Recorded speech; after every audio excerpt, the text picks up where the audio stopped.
창세기 15장 1절부터 7절까지 6절이 포함되는 거 아시지요? 그럼 중요한 게 뭐겠습니까? 예, 물론 6절입니다. 자, 같이 천천히 합독하십니다. 시작. 이후에 여호와의 말씀이 이상 중에 아브라함에게 임하여 가라사대 아브라함아 두려워 말라 나는 너의 방패요 너의 지극히 큰 상급이니라. 아브라함이 가로되 주 여호와여 무엇을 내게 주시려나이까? 나는 무자하오니 나의 상속자는 이 다메섹 엘리에셀이니이다. 아브라함이 또 가로되 주께서 내게 씨를 아니 주셨으니 내 집에서 길리운 자가 나의 후사가 될 것이니이다.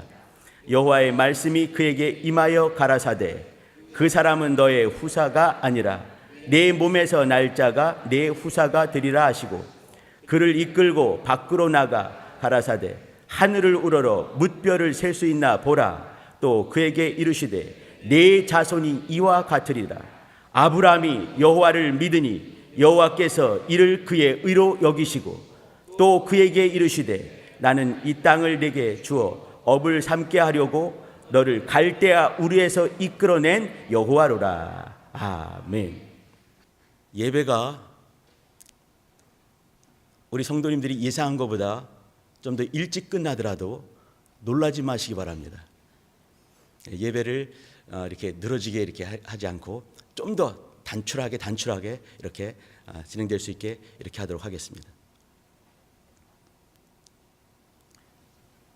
예전에 한번 이렇게 대만에 갈 기회가 있었는데 이제 이렇게 움직이죠. 이제 유심히 이렇게 보다 보니까 우리가 봄이 되면은 대문마다 입춘대길 이런 거 써 있는 거 아시지요?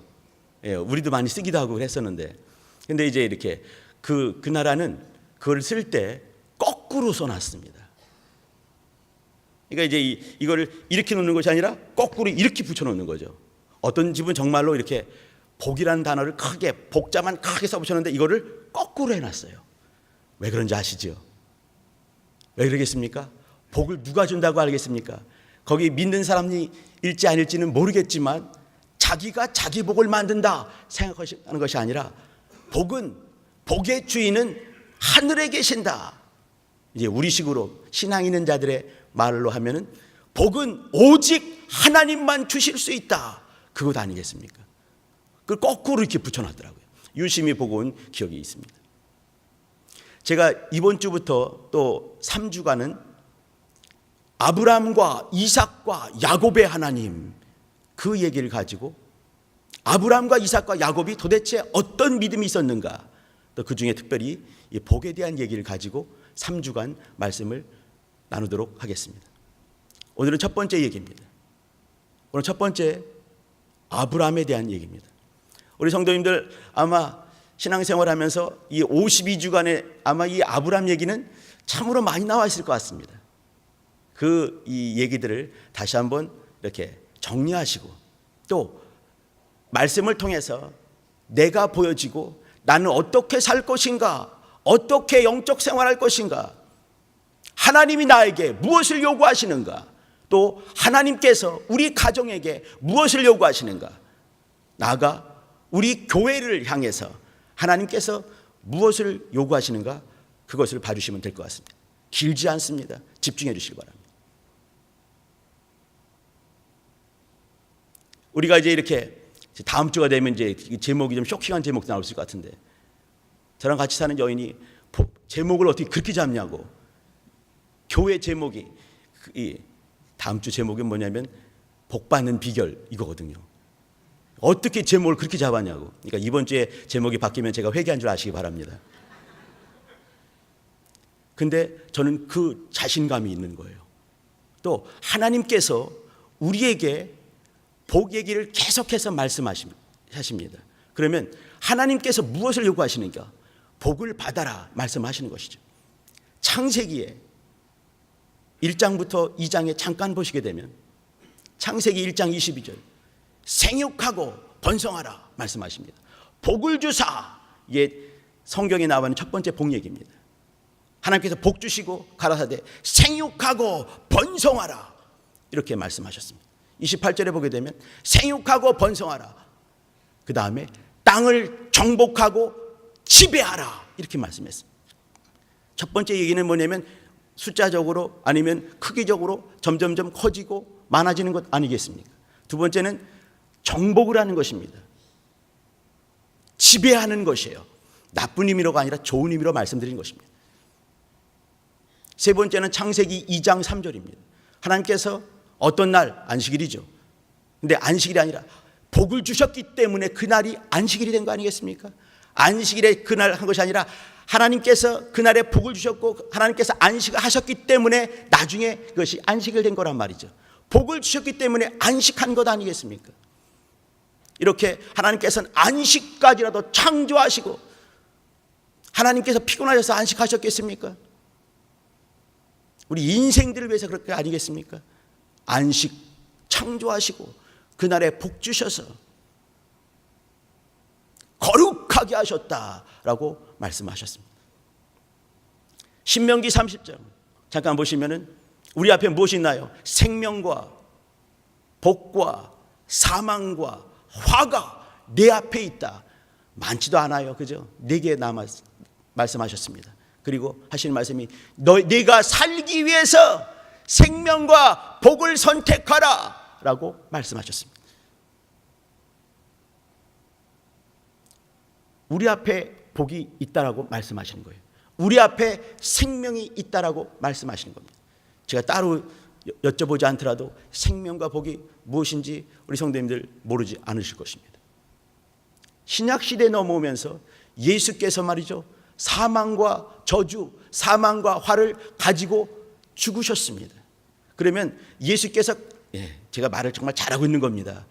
예수께서 사망과 화, 저주를 가지고 4개 있었는데 주께서 2개를 가지고 가셔서 그거 가지고 죽으셨어요. 달랑 남아있는 것은 생명과 복만 남아있는 것입니다. 이제 나는 내가 할 것이 뭐냐면 그 생명을 덥석 받아들이면 되는 것이고 복을 내 것을 확 삼아버리면 되는 것이죠. 그 앞에서 인생이 문제가 뭐냐면 그 앞에서 주저주저 머뭇머뭇 갈팡질팡 또 건방 떨고 있는 모습이 우리 인생들의 모습입니다. 겸손하게 가져라 말씀하시면 가지면 되는 것이에요.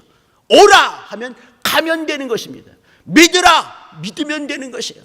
먹으라 먹으면 되는 거예요. 마시라 마시면 되는 것이죠. 우리는 늘 전전긍긍 머뭇머뭇 혹은 건방을 떨고 있는 모습이 우리 인생들의 모습입니다. 마태복음 5장에 가시게 되면 예수께서 첫 번째 산에서 내려오시고 이제 입을 열어 가르쳐 가라사대 하시면서 복 있는 자는 시작하는 유명한 팔복이 있습니다. 주께서 입술을 벌리셔서 처음 하신 말씀이 뭐냐면 복! 이 말씀을 하시는 것이에요. 계시록에 찾아보지는 않겠습니다. 1장, 14장, 14장, 16장, 19장, 20장, 22장에 20장 2번이 나오는데 이렇게 복에 대한 7마디의 말씀이 나옵니다. 이 말씀을 읽는 자, 듣는 자, 지키는 자에게 복이 있나니 기억나시죠? 세마포를 바른 자에게 복이 있나니 많이 아시죠? 이런 말씀들이 계시록에 7번 등장하게 되면서 22장의 마지막 장에 2번 연거푸 말씀하시면서 계시록이 마무리가 됩니다. 그 얘기 뭐냐면 줄기차게 하나님께서 하시는 말씀이 뭐냐면 복에 대해서 말씀하시는 것이에요. 자, 우리 같이 나누는 이 말씀, 특별히 이 아브라함에 대한 말씀. 아브라함과 창세기를 가만히 보시게 되면요, 아브라함과 이삭과 야곱 그리고 요셉이 나오지요. 그런데 이 주께서 나타나셔서 말씀을 이렇게 하실 때마다 복을 언뜻 지속적으로 말씀을 하십니다. 첫 번째 사람 아브라함에게 이렇게 말씀하실 때도 복에 대해서 말씀하시고, 오늘 나눌 제목이 뭐냐면 너는 복의 근원이 될지라. 창세기 12장 1, 2, 3, 4절에 나와 있는 그 말씀 아니겠습니까? 너는 복의 근원이 될지라 라고 말씀하셨습니다. 제가 질문을 드리고 싶습니다. 그러면 복의 근원이 될지라 이렇게 말씀하셨는데, 제가 금방 이제 이렇게 창세기부터 계시록까지 금방 말씀드렸지만 복은 누가 주실 수 있습니까? 복은 누구만 주실 수 있습니까? 복은 누구의 소유이십니까? 하나님의 소유 아니겠습니까? 그리고 아브라함에게 하시는 말씀이 뭐냐면 네가 복의 근원이 될지라 이렇게 미래적으로 말씀을 하셨어요. 그럼 뭐겠습니까? 결론입니다. 사실은요. 하나님을 가까이 하라. 하나님과 깊은 신령한 영적 사귐 놓치지 말아라. 그 말씀한 거 아니겠습니까? 복의 근원이 되라고 말씀하셨는데 복은 누구시겠어요? 하나님밖에 안 계시지 않습니까? 복은요 하나님만 주실 수 있는 하나님의 소유예요. 그 아브라함에게 오늘 제가 15장 같이 이제 1절부터 7절을 봤는데 여기에서 세 가지를 한번 기억해 주시기를 부탁드립니다. 아브라함에게 복의 근원 말씀하시면서 창세기 12장에도 그렇고 그가 이제 이 아브라함은 창세기 25장에 이제 이렇게 그 175살로 이렇게 죽지 않습니까? 그때까지 이렇게 계속해서 하나님께서 등장하시면서 복에 대해서 줄기차게 말씀을 하세요.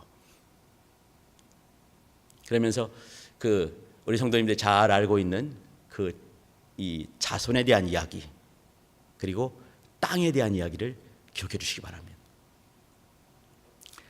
아브라함에게 이렇게 오늘도 잠깐 여기도 이렇게 이제 보면은 15장 2절 보시게 되면은 아브라함이 가로되 이렇게 15장 1절도 보시게 되면요 이렇게 아브라함아 부르시고 두려워 말라. 왜 그러겠습니까? 하나님께서 딱 이제 이렇게 임재하실 때 나타나실 때 이 두려움 이렇게 확 이 인생인지라 두려움이 확 엄습할 수가 있는 거죠. 그 장엄한 분위기. 예. 두려워 말라 말씀하시고 나는 너의 방패다 말씀하시고 너의 지극히 큰 상급이다. 얼마나 값진 말씀이겠습니까? 근데 두려움이 확 앞섰습니다. 근데 아브라함이 근데 또 이제 할 말들 다 하죠. 그죠? 또박또박 말을 잘해요. 저 같으면 어버버될 것 같은데 이 사람은 어버버되지 않았습니다. 아브라함이 가로되 주 여호와여 무엇을 내게 주시려나이까? 이 말은 뭐냐면 내가 받은 게 뭐가 있습니까? 이렇게 건방이 하늘을 찌르듯이 말을 하는 것이에요. 할 말 다 하는 아브라함이죠. 나는 무자하오니 이 말이 뭐겠습니까? 아들을 그렇게 사모했지만 결국은 아들을 못 낳은 거예요. 나의 상속자는 이 다메섹 엘리에셀이니이다. 고대 근동 사회에서 자손이 없는 것은 굉장히 큰 어떤 핸디캡이었습니다. 굉장히 큰 이제 마음이 아픈 그 상처가 될 수가 있는 것이지요. 그러면서 이제 이것을 해결할 수 있는 방법들이 뭐냐면 이제 자손들, 그러니까 아브라함이 옛날에 꼼수 부려가지고 롯 데리고 나올 이유가 있지 않겠습니까? 롯을 데리고 나온다거나 아니면 정한되면 제일 똘똘한 하인 중에서 자기 그 이 호적에 입적시키면서 자기 아들로 하고 또 이제 이 종이 자손을 낳게 되면 그 주인의 그 이 혈통을 이어가는 그런 제도가 있었습니다. 그러니까 이제 이 그 아브라함도 한마디 하는 거죠. 내게 무엇을 주시려나이까? 내게 무엇을 준 것이 있습니까? 나는 무자잖아요. 이렇게 하는 거죠. 옛날에 나한테 이렇게 자손 주시겠다고 하셨는데 언제 주셨어요? 내 나이가 지금 몇 살인데? 이렇게 따지고 있는 중입니다. 그리고 하는 말이 내 상속자는 다메섹 엘리에셀입니다 라고 말하는 거죠. 엘리에셀 이건요 나의 하나님은 나의 도움이 되십니다 라는 말이에요. 제 생각에는요 엘리에셀 이 종의 아버지는 뭐겠습니까? 종이겠죠, 그죠? 그 종의 아버지인 종이 지어준 것이 아니라 이렇게 자기 집안에 왔을 때 종이 왔을 때 이름을 바꿔버릴 때가 많이 있습니다. 누가 바꾸겠습니까? 주인이 바꿔버리는 거죠, 그죠? 그리고 이제 주인이 똘똘하기 때문에 얘는 어쩌면은 내 새끼가 될 수도 있으니까 이런 마음이 있는 것이죠. 이 때문에 뭘 적겠습니까? 나의 하나님은 나의 도움이십니다라고 이름을 친 거예요. 기가 막힌 이름을 친 거죠. 아무튼 이제 이렇게 지어주는 사람의 믿음이 담겨 있는 그 이름이 된 거죠. 나의 하나님은 나의 도움이십니다. 이게 첫 번째 얘기. 이 말이 뭐냐면 아브라함의 자손이 될 뻔했던 사람이 있는 거죠. 이게 종이었습니다. 그런데 하나님께서는 얘가 아니다라고 딱 찍어서 말씀하셨습니다. 이제 아브라함이 또 이제 이렇게 그 사라가 이렇게 한마디 하죠. 내가 자손이 없으니까 내 하인 얘 하갈이 있으니까 얘 하갈을 통해서 낳으시오. 그러니까 이제 거기에 대해서 기도도 하지 않아요. 아브라함 기도도 하지 않고 이제 이렇게 아쉬운 표정은 지었을까 모르겠습니다만 이제 자손을 낳게 됐습니다. 그 사람 누구겠습니까? 이스마엘을 낳게 됐습니다. 주님 또 나타나셔서 말씀하시죠. 네 자손이 말씀하시니까 이제 이 유명한 말을 해요. 이 누구예요? 여기 아브라함이 하나님 앞에서 이스마엘이나 이렇게 말했습니다. 하나님 앞에서 이스마엘이나 복을 받기 원합니다. 이스마엘이나 이 말은요, 예문 조카입니다 이렇게 말하는 것이죠. 이스마엘, 하나님이 들으셨다라는 이름을 갖고 있는 이스마엘. 그러나 얘도 아니다라고 두 번째 퇴짜를 놓으셨습니다. 그리고 네가 이제 때가 되면 아들을 낳을 것인데, 그러니까 이렇게 웃었습니다. 그 유명한 얘기죠, 그죠? 네가 웃었다 이렇게 말씀하시고, 사라도 동일하게 이렇게 웃었습니다. 내가 웃었다. 여인들도 한마디 하죠. 안 웃었는데요? 내가 웃었느니라. 딱 찍어 말씀하십니다. 그 사람이 이츠하크라는 이삭이 됐습니다. 하나님께서는 이렇게 이스마엘 아니고 그 앞에 엘리에셀 아니고 이츠하크, 뜻은 뭐냐면 웃었다라는 말입니다. 이건 좋은 웃음이 아닙니다. 제가 가끔 쓸 때마다 말씀을 드린 것 같은데, 이 얘기는요 아주 비웃는 그런 웃음을 말하는 것이에요. 네가 하나님을 비웃었느니라, 그 말을 하는 거죠. 일생 동안에 걔는 이제 이렇게 얘 비웃음아 밥 먹어라, 얘 비웃음아 이렇게 했습니다. 그러면 이 아브라함과 사라가 그가 죽을 때까지 이삭을 부르면서 그가 어떻게 하나님 앞에서 그런 행동을 했는가 돌아보게 되는 것이죠. 그러면서 이 자손이 한 명 딱 얻은 것입니다. 하늘의 별처럼 바닷가의 모래알처럼 많다 말씀하셨는데 딱 하나밖에 못 얻은 것이에요. 그러나 우리는 여기 이 이삭 속에서 무엇을 봐야 되겠습니까? 사실은요 이스라엘 총회가 거기 보여야 됩니다. 아브라함이 이삭을 낳고 이삭이 야곱을 낳고 야곱은 유다와 경계를 낳고 유다는 다말의 베레스를 낳고 쫙 낳고 하면서 나중에 이 12지파가 만들어지는 거 아니겠습니까? 그러면 이스라엘 총회가 나오게 되는 것이에요. 이삭 한 사람을 통해서 하나님께서는 이스라엘 총회를 이루셨습니다. 이후에 신약시대에 뭐가 보이겠습니까? 이삭 한 사람을 통해서, 이삭은 말이죠 예수를 가장 잘 드러낼 수 있는 사람 중에 한 명입니다. 이삭, 다음 주에 말씀드릴 텐데 이삭에 대한 이야기, 이삭 예수를 가장 잘 예표하는 그 사람 통해서 예수가 보여야 되는 것이에요. 이 한 사람을 통해서 예수가 보여야 되는 것이죠. 진실로 인생들은 웃었지만 그러나 하나님이 진실한 웃음을 웃게 만드시는, 그렇게 만드시는 역사하신 하나님의 아들 예수가 보여야 되는 것이에요. 또 우리는 이삭을 통해서 우리 성도가 보여야 됩니다. 내가 보여야 되고 내 주변에 있는 우리 성도들이 볼 수 있어야 됩니다. 이삭 그 한 사람을 통해서, 또 이삭을 낳았던 그 아브라함을 통해서, 아브라함이 하나님을 믿었는데 어떤 걸 믿었겠습니까? 자손을 보게 하시는 하나님, 예수를 보내시는 하나님, 우리를 성도, 원수되고 죄인되고 연약하기 그지없는 우리를 하나님의 자녀 삼으시는 그 아버지의 사랑이 보여야 되는 것이에요. 두 번째를 봐주시기 바랍니다.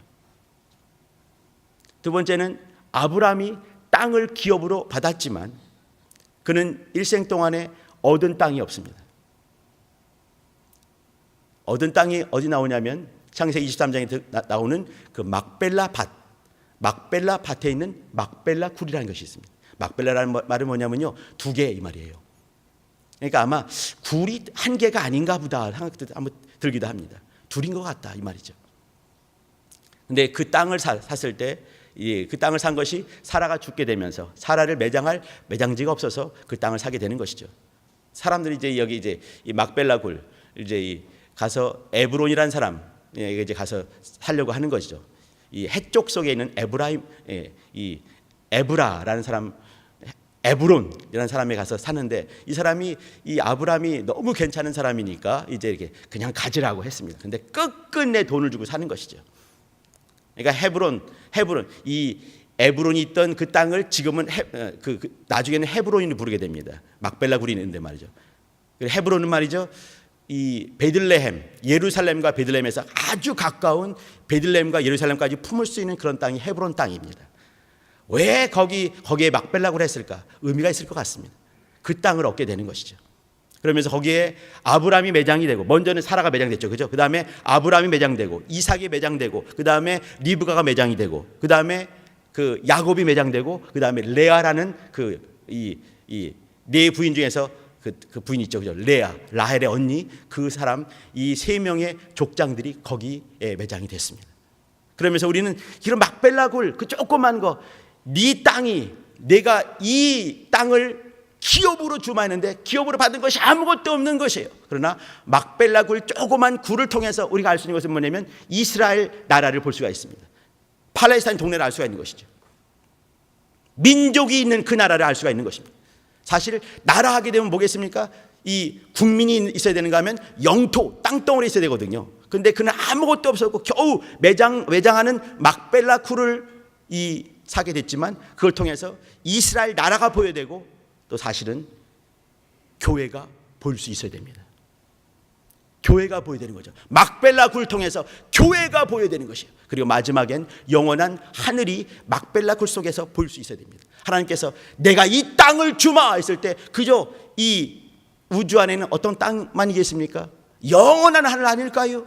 당연한 건 아니겠습니까? 구약시대에 있던 그 조그만 이스라엘 동네, 우리나라 남북 한 6분의 1밖에 안 됩니다. 충청남북도 만한 것이에요. 강원도 땅만 합니다. 근데 그런 땅 주시겠다고 말씀하셨겠습니까? 아닌 것이죠. 구약시대는 거기 이스라엘 땅이지만 신약시대는 교회요, 나아가 영원한 하늘을 그 아브라함에게 그 믿음, 하나님을 믿음에 했던 그게 준 것이 아니겠습니까? 당연한 것 아닐까요? 유대인들의 문헌에 보게 되면 유대인들은 말이죠, 쓸데없는 거 연구를 참 많이 했습니다. 근데 쓸데없는 거니까 쓸데없다 하지 말고 이렇게 가만히 보게 되면 교훈될 때가 많이 있습니다.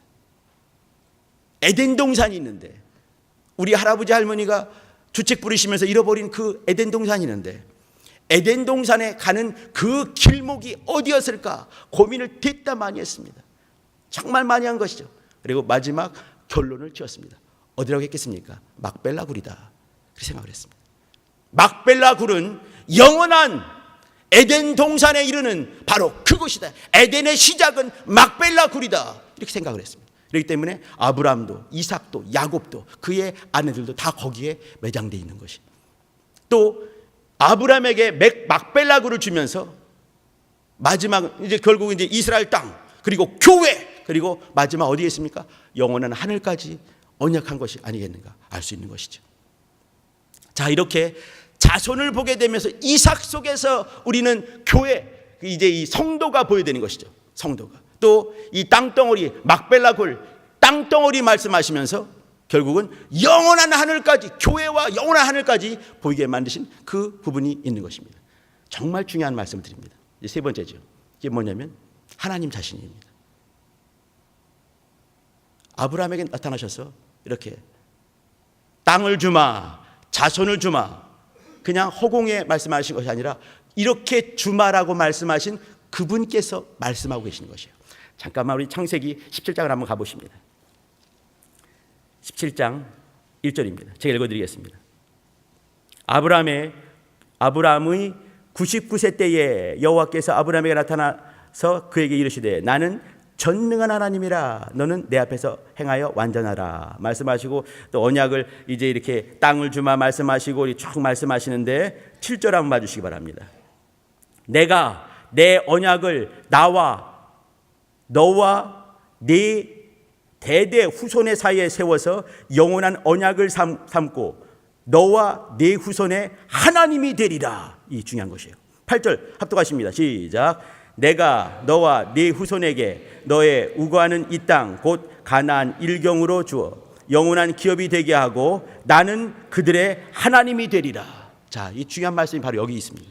중요한 것이 뭐냐면 나는 하나님이 되기 위해서 너의 하나님이 되기 위해서 너를 택했다 말씀하시고 네 자손을 택했다 말씀하시고 또 이 땅을 주겠다 언약한 너의 하나님이다 그 말씀을 했습니다. 하나님께서는 아브라함을 택하실 때 아브라함 안에 있는 아브라함과 동일한 믿음을 가진 모든 사람들에게 이와 같은 언약을 하고 계신 것입니다. 아브라함이 이렇게 오늘 15장 6절 말씀, 아브라함도 아니었습니다. 아브라함 시절에 아브라함이 여호와를 믿음에 여호와께서 이를 그의 이 의로 여기셨으며 이렇게 했습니다. 그러면 그 믿음이, 아브라함의 믿음이 어디였겠는가? 땅 주세요, 이렇게 자손 주세요, 그 정도가 아니란 얘기죠. 뭐겠습니까? 어느 날 문득 다가오신 하나님을 가까이 더 가까이 하는 그 믿음이 아브라함에게 있었던 것이에요. 이 믿음은 뭐냐면 자손, 곧 이삭 정도가 아니라 결국은 예수께까지 이어지게 되는 것이고 복된 성도가 되는 데까지 이어지는 것입니다.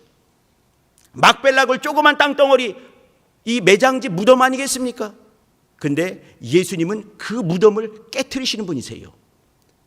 조그만 무덤이지만 그 무덤 속에서 이스라엘 영토가 보이고 교회가 보이고 그리고 영원한 하늘까지 보이게 하는, 영원한 것까지 허락하시는 그 하나님을 신뢰하는 것입니다. 그것이 의가 된 것입니다. 또 하나님은 어떤 분이신가요? 내가 너를 택한 그 이유, 내가 너를 사랑한 그 이유, 내가 너에게 복을 주고자 한 그 이유는 내가 너의 하나님이 되고자 함이니라, 그 말씀하는 것이죠. 우리 시편을 보시고 우리 기도하도록 하겠습니다. 시편 73편입니다. 28절입니다.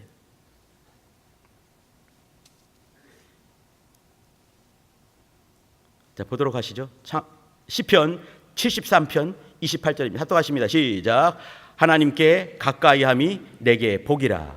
내가 주 여호와를 나의 피난처로 삼아 주의 모든 행사를 전파리이다. 앞에 있는 말씀이 중요하죠. 하나님께 가까이함이 내게 복이라. 여기 이제 아브라함에게 너는 복의 근원이라 이렇게 했습니다. 그러면 복의 근원, 이 말이 뭐겠습니까? 나를 제발 가까이 해달라 말씀하시는 거예요.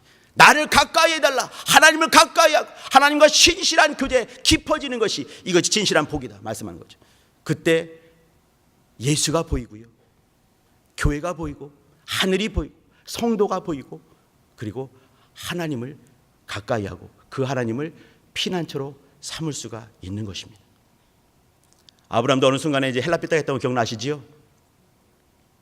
땅을 주마했을 때 메소포타미아 문명을 나왔지만 또다시 나일 문명을 들어가기도 했지요. 자손 준다 했을 때 어떻게 해요? 하가를 취한 적도 있었습니다. 그러나 그는 어느 순간도 하나님을 가까이 하는 것, 그것만큼은 놓치지 않았습니다. 그래서 어느 순간에 아브라함이 아브라함이 된 것이죠. 우리 성도님들 이제 이렇게 복의 근원이 되시길 부탁드립니다. 복의 근원이 되시길 바랍니다. 그러면요, 우리 성도님 속에서 예수가 볼 수 있어야 됩니다. 아브라함을 보면서 아들내미 이삭, 이거 100살에 아들 낳은 사람 아브라함, 그게 아니라 우리를 보게 되면 우리 속에 예수가 보여야 되는 것이에요. 또 우리 속에서 교회가 보이고 우리 속에서 하늘이 보일 수 있게 하셔야 되는 것입니다. 이게 복의 근원이 되는 것이에요. 또 우리 속에서 하나님을 가까이 하는 자의 복이 어떤 것인가, 하나님을 가까이 해야 되겠구나, 하나님을 가까이 해야 되겠구나, 그런 마음이 생길 수 있게 우리 삶을 보면서 말이죠. 아브라함이 이렇게 자손과 땅과 하나님 했던 것처럼 신약성도 마찬가지입니다. 예수가 보이고 하늘이 보이고 그리고 하나님이 볼 수 있게 할 때 우리가 복의 근원이 되는 것입니다. 기도하시죠. 기도하실 때 하나님, 오늘 나눈 말씀처럼 아브라함이 여호와를 믿으니 여호와께서 이를 그의 의로 여기셨다, 여긴 것처럼 하나님, 내 속에 하나님의 복이 있게 하시고 그 복을 증거하기에 부족함이 없는, 복을 잘 드러내는 예수가 드러나고 교회가 드러나고 또 하늘이 드러나고 하나님이 영광 받으시게 살아낼 수 있는 성도가 되게 해달라고 같이 예수의 한번 부르기도 하십니다.